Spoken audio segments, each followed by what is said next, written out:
নমস্কার বন্ধুরা, welcome to এসটিউনিক sports. বন্ধুরা, এই ভিডিওতে আমরা কথা বলবো বেশ কিছু প্লেয়ারকে নিয়ে যাদের কিন্তু অফিসিয়ালি আপডেট এসে গেছে, সেরকম আলোচনা রয়েছে। ইস্টবেঙ্গলকে নিয়েও আলোচনা রয়েছে, কোন কোন পজিশনে ইস্টবেঙ্গলের প্লেয়ার প্রয়োজন সেই নিয়ে তো আপডেট শেয়ার করবই।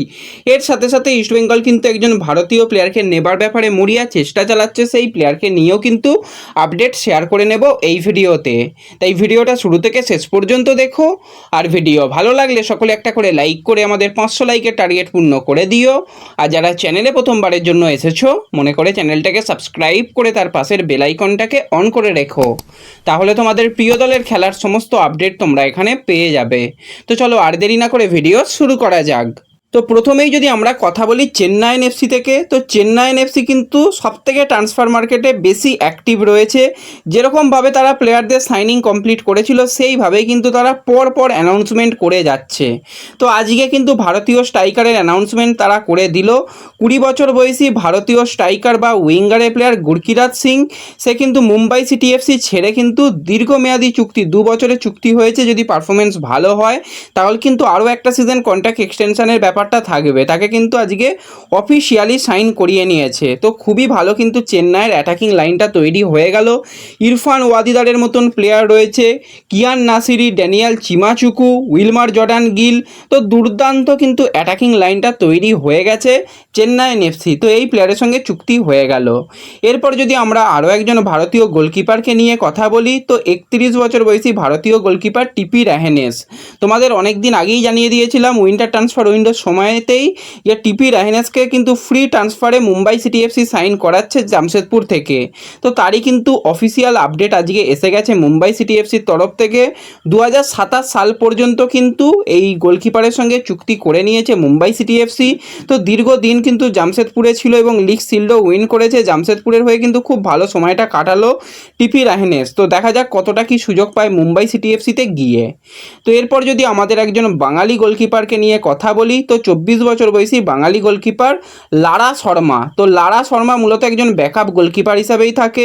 বেঙ্গালুরু এফসির থেকে পরবর্তী সময় কেরালা ব্লাস্টার্সে গিয়েছিল, কিন্তু সেখানেও খুব একটা সুযোগ পায়নি। 2টো ম্যাচে গেম টাইম পেয়েছিল এবং পারফরমেন্স ভালোই ছিল। তার পরবর্তী সময় ইনজুরি এবং তাকে কেরালা ছেড়ে দিয়েছিল।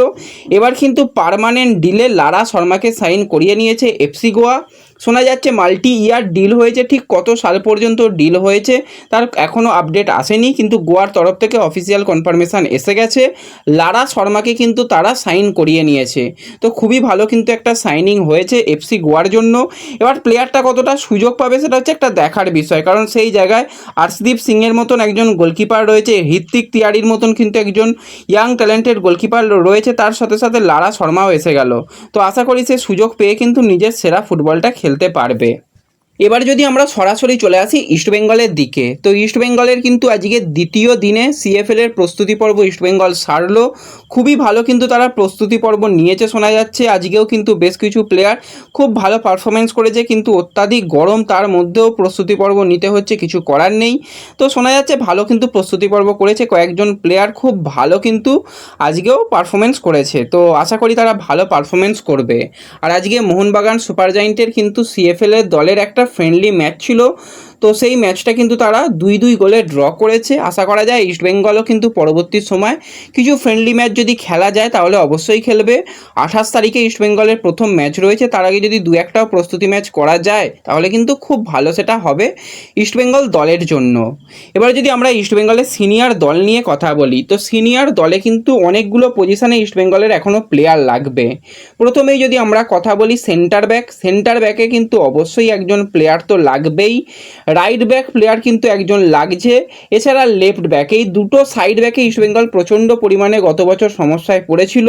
তো এই জায়গাতে কিন্তু অবশ্যই ইস্টবেঙ্গলের প্লেয়ার প্রয়োজন রয়েছে। এর সাথে সাথে সেন্ট্রাল ডিফেন্সিভ মিডফিল্ডার প্লেয়ার হিসাবে একজন প্লেয়ার, সেন্ট্রাল মিডফিল্ডার বা অ্যাটাকিং মিডফিল্ডার, সেই জায়গাতেও কিন্তু ভারতীয় প্লেয়ার লাগবে। লেফট উইং পজিশানে কিন্তু অনেকগুলো প্লেয়ার রয়েছে, কিন্তু রাইট উইং পজিশানে যদি একজন ভালো প্লেয়ারকে পাওয়া যায় তাহলে কিন্তু একটা ভালো কিছু হতে পারে। তো এই পজিশনগুলোতে প্লেয়ার লাগবে। অনেকগুলো প্লেয়ারের সঙ্গে কিন্তু ইস্টবেঙ্গল কথাবার্তা বলছে, আস্তে আস্তে নামগুলো বেরিয়ে এলে তোমাদের জানিয়ে দেব। তো অনেক দিন ধরেই কিন্তু একটা প্লেয়ার ইস্টবেঙ্গলের টার্গেটের মধ্যে ছিল, তোমরা সকলেই জানো, 27 বছর বয়সী ভারতীয় লেফট ব্যাকের প্লেয়ার সেভিয়ার গামা। সেভিয়ার গামা কিন্তু এফসি গোয়াতে দীর্ঘদিন ফুটবল খেলেছিল এবং সেখানে যথেষ্ট ভালো পারফরমেন্স সেভিয়ার গামার কাছ থেকে দেখা গিয়েছিল, কারণ মোটামুটি যখনই সুযোগ পেত ভালো খেলতো। কিন্তু গত সিজনে কিছুটা ইনজুরি সমস্যা হয়েছিল, কিছুটা অফ ফর্ম ছিল, সেই সব মিলিয়ে কিন্তু খুব একটা ভালো সময় তার যায়নি। তার আগে কিন্তু গোয়ার জার্সি গায়ে 85টা ম্যাচে অসাধারণ পারফরমেন্স করার অভিজ্ঞতা রয়েছে। তো গোয়া কিন্তু সেভিয়ার গামাকে ছেড়ে দিয়েছে। ইস্টবেঙ্গলের তো অনেক দিন ধরেই টার্গেট ছিল। এর সাথে সাথে তোমাদের যেরকমটা বলেছিলাম, পাঞ্জাব এফসি তারাও চেষ্টা চালিয়েছে, আরও একটা আইএসএলের ক্লাব তারাও কিন্তু চেষ্টা চালিয়েছে। এবার সেভিয়ার গামার একটুখানি ইনজুরি সমস্যা ছিল, সেই ব্যাপারে যদি তার কোনো রকম আর সমস্যা না থাকে, সে যদি সম্পূর্ণরূপে মেডিকেলি ফিট থাকে, তাহলে কিন্তু তাকে আমরা পরের সিজনে ইস্টবেঙ্গলে দেখতে পেতে পারি, তার সম্ভাবনা রয়েছে। কারণ ইস্টবেঙ্গল এরকম একজন প্লেয়ারের সঙ্গে চেষ্টা চালাচ্ছে তাকে সাইন করানোর, কিন্তু তার মেডিকেলি সে কতটা ফিট রয়েছে সেটা তো আমাদের পক্ষে এখনই জানাটা সম্ভব নয়। কিন্তু মরিয়া চেষ্টা ইস্টবেঙ্গল চালাচ্ছে এই প্লেয়ারকে নেবার ব্যাপারে। তো আশা করা যায় সে সম্পূর্ণ ফিট রয়েছে এবং যতটা ভালো গোয়ার জার্সি গায়ে ফুটবল খেলেছে, ইস্টবেঙ্গলের জার্সি গায়েও যদি সুযোগ পায় পরবর্তী সময় যদি সই হয়ে, তো সেক্ষেত্রে যদি ভালো পারফরমেন্স করে তাহলে কিন্তু একটা ভালো সাইনিং ইস্টবেঙ্গলের জন্য হয়ে যাবে। তো ফ্রি প্লেয়ার মার্কেট ভ্যালুও কিন্তু 60 লাখ টাকা, তো মোটামুটি একটা ভালো সাইনিং কিন্তু ইস্টবেঙ্গল করাতে পারে। তো দেখা যাক পরবর্তী সময় যদি এই ডিলটাকে ডান করে ফেলতে পারে, যদি কোনো আপডেট বেরিয়ে আসে তোমাদের অবশ্যই জানিয়ে দেব। এছাড়া তোমাদের সকালবেলায় জানিয়েছিলাম যে 23 বছর বয়সী ভারতীয় সেন্টার ফরওয়ার্ডের প্লেয়ার লালবিয়াকনা, তো তাকে শোনা যাচ্ছে মোহনবাগান মোটামুটি সাইন করে নিয়েছে। যদিও এখনও অফিসিয়ালিভাবে আপডেট আসেনি, তবুও অফিসিয়ালি আপডেটের জন্য আমরা অপেক্ষা করব। কিন্তু এক প্রকার মোটামুটি ডিল ডান হয়েই গেছে তোমরা ধরে নিতে পারো, তবুও একটু অপেক্ষা করে যাওয়াটাই ভালো। তো দেখা যাক পরবর্তী সময় সেও কীরকম পারফরমেন্স করতে পারে সিএফএল দলে। আর ডেভিডের ঘোষণা তো কিন্তু আজকে ইস্টবেঙ্গল করে দিয়েছে। তো আমি তো অন্তত চাই ডেভিড এবং দেবজিৎ দুই ডিডি কিন্তু ইস্টবেঙ্গলের হয়ে খেলুক সিএফএলে, তাহলে কিন্তু আরও ভালো সিএফএলে পারফরমেন্স হবে।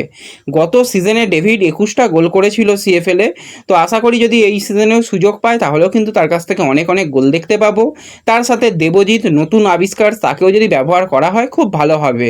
তোমরা কারা কারা এই ডবল ডি জুটিকে সিএফএলের জন্য দেখতে চাও অবশ্যই তোমাদের মতামত কমেন্টে জানিও। তো এই ভিডিওতে এটুকুই আলোচনা করার ছিল।